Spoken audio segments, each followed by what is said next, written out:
Now, I actually made quite a lot of progress in the musical side of my life than I expected. The first half of the year, I really didn't make progress in much of anything at all because so much of my time was devoted to my house. I just bought a flat to myself and my entire goal was doing the whole thing up and making it my own.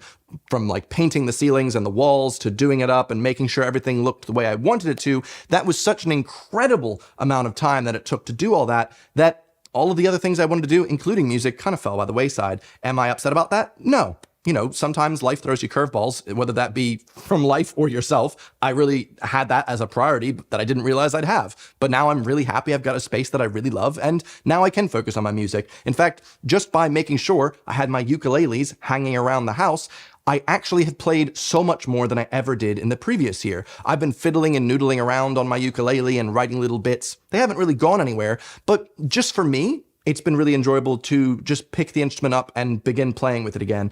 Also, in terms of piano, like I said, as soon as I started journaling, this last quarter of the year, I've progressed so much, and I'm just really proud of myself for that. I've gotten all the way back to my previous levels of piano in the piano book when I used to live in Chiswick. And for the longest time, I felt really defeatist about myself because, yeah, I let it go for a bit. I ran out of time. I didn't dedicate time to it. And as soon as you fall out of a habit, it's really hard to pick that thing back up. But I've really started looking at it as something I'm really excited to do. In fact, I procrastinate editing videos by playing piano now because it's something I'm excited to do. I'm seeing this progression and I'm like, oh, I get to play piano, not I have to. And just by trying to look at the habit I'm trying to form that way, it has significantly impacted my ability to just sit down and play. Even if it's just for 10 minutes. My goal is, you know what, just play one of the songs in your little piano book and that's it. But I always end up playing for a bit longer. So that's another thing that's really helped me is by tricking myself into thinking I'm only going to play for 5 minutes. Because to be fair, I only have to, but it's so enjoyable that while I'm there, I might as well just play another song. That being said, yet again, another big L from me is I didn't do any work at all on the song that I wrote at this point, what, 3-4 years ago? All I want is to produce this, he says. But all these other priorities came up in my life and I just haven't had a chance to get on it. I just really need to work with a producer and I seem I just seem unable to do anything to progress it, you know? So that is one thing that I am genuinely annoyed at myself with, but also I've had a lot of other things going on, so I just can't say this every year though. In regards to making my song and also the Skillshare course that I was supposedly gonna come out with in 2022, my friend Luke said it's like my Arthur Braxton, the film that he took like, what, 6-7 years to make. Yeah, it's just one of those things I'm always working on in the background, but I'm not actually working on. I'm working on all these other things. You know, trying to do a lot of things. It's okay. But yeah, the Skillshare course I didn't progress with at all. A huge priority became working on my home. And in fact, I didn't want to shoot any of the Skillshare course in my home studio until my home studio was done. It felt like almost like I'd be embarrassed, like, oh, this isn't actually how my space looks. I've just moved in here, so I have to wait until I finish it out. But that took months and months and months. So now I'm actually at a position where I can do that. So I am very excited that I can do that.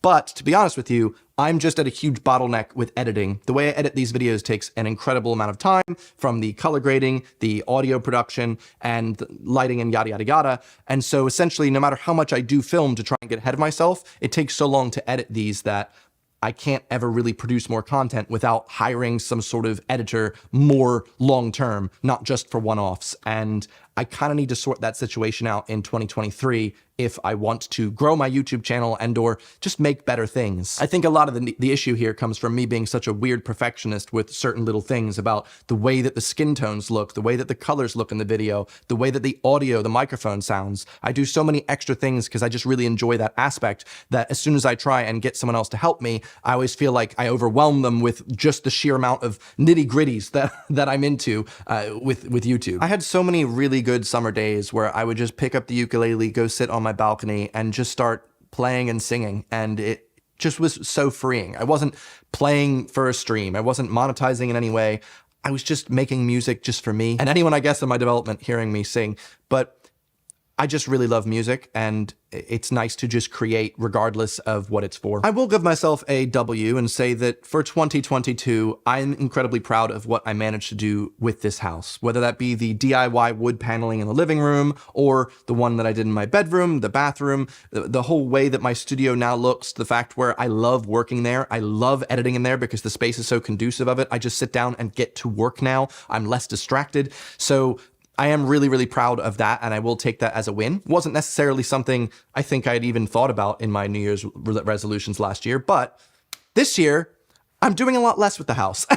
I'm done, okay? If anything, I've got so much more free time now that I'm not working on my space to create more. I remember 2 months after moving into this place, I was so stressed being in my studio because it was pretty much just like a desk and some drawers. And I never wanted to be in there. It was just such a cold place. And I felt really embarrassed. I think I get really embarrassed easily at like my own expectations of what I expect. Like I expect to just go into a place and everything's the way I want.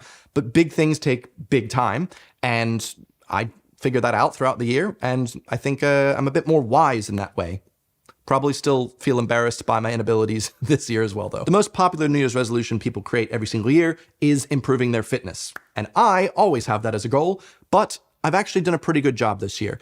I kind of started off on a shaky footing there because I got a bit of an injury halfway through the year and it really scared me. I was getting like shooting, stabbing pain, which was pretty much linked to working out. And so I was scared to work out. I couldn't do it for a bit, and it really caused me to get into a mental funk. I would see myself in the mirror and just be really depressed at how I looked because I felt like I could be something and I wanted to work out, but I was just scared to. And slowly but surely, I got back into it, really worked on my form. And now for the last 2 months, I've gone 3 days a week, haven't missed a single week of 3-day full body workouts. And I am really proud about that. I can really see changes to my body now. My shoulders are getting wider. I feel like much more energy in my chest. My posture's improved. So my fitness goals for last year are finally coming to fruition, and I'm going to carry them through in terms of my goals. Just keep it up, buddy. 3 days a week, full body. I'm not looking for like any crazy changes, just keeping up my workout routine and making it part of my lifestyle. I definitely didn't run this year as much as I have in previous years, but I think that's because I was focusing much more on my muscle gains. So I think that's fair. I would like to be able to run maybe like twice a month. I feel like that's not too lofty. I'd like to do it more, but it's so difficult to both run a lot and also go to the gym a lot because your body needs to heal, especially because I don't really need much cardio. I don't need to burn calories. It's so difficult. I have to eat so much food to get any gains at all. And I don't like it. And very comically, every year I set myself the same goal that I always do fail, but I do try to stop biting my nails. But very recently I found out about dermatophagia, if I'm pronouncing that correctly, which is a mental illness linked to obsessive biting of the nails and the skin around the nails. And it's heavily linked to hyperfocusing ADHD. And I was like, ugh. But it's definitely made me feel a lot more understanding of what I'm going through. Because a lot of times I do not know that I'm doing it. I will just be sitting there, my hand will just naturally be in my mouth. My girlfriend will be like, oh, you're biting. And I'll be like, oh, oops. And then within a split second, she'll be like, you're biting again. I don't know I'm doing it. It's just a thing that I do. And it also is heavily linked to anxiety. I was having a really good month of not biting for quite a while. And then I had a super anxious day in like September and they were gone. Like I just gnawed right through until I was bleeding. So maybe if I was less anxious, I'd fix the problem. But I'm doing pretty okay so far. I think I haven't bitten in like maybe a week and a half. So that's good. I got myself a little manicure and now the texture feels awful to try and bite. So hooray.